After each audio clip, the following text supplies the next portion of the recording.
اللہ تعالیٰ کے حکم سے حضرت ابراہیم علیہ السلام نے اپنی بیوی حضرت ہاجرہ اور چھوٹے بیٹے حضرت اسماعیل علیہ السلام کو مکہ کی ویران وادی میں اکیلا چھوڑ دیا۔ وہاں نہ پانی تھا، نہ کوئی درخت اور نہ کوئی انسان۔ حضرت ہاجرہ کے پاس صرف ایک چھوٹی سی مشرق میں پانی اور تھوڑا سا کھانا تھا۔ وہ اپنے چھوٹے بچے کے لیے فکر مند تھیں۔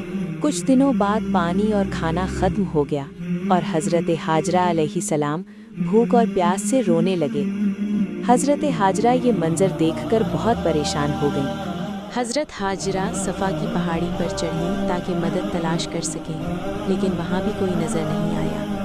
پھر وہ مروہ کی طرف دوڑی، امید کے ساتھ کہ کہیں سے پانی یا کوئی مدد مل جائے۔ حضرت ہاجرہ نے صفا اور مروہ کے درمیان 7 بار دوڑ لگائی، صرف اس امید میں کہ اللہ تعالیٰ ان کی مدد کرے۔ آخر کار حضرت اسماعیل علیہ السلام زمین پر اپنے چھوٹے پاؤں سے مار رہے تھے اور وہاں سے اچانک پانی کا چشمہ پھوٹ پڑا۔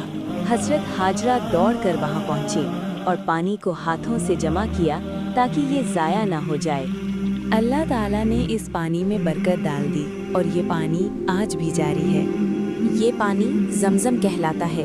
رسول اکرم صلی اللہ علیہ وسلم نے فرمایا کہ زمزم کا پانی جس نیت سے پیا جائے، اللہ تعالیٰ اس نیت کو پورا کرتا ہے۔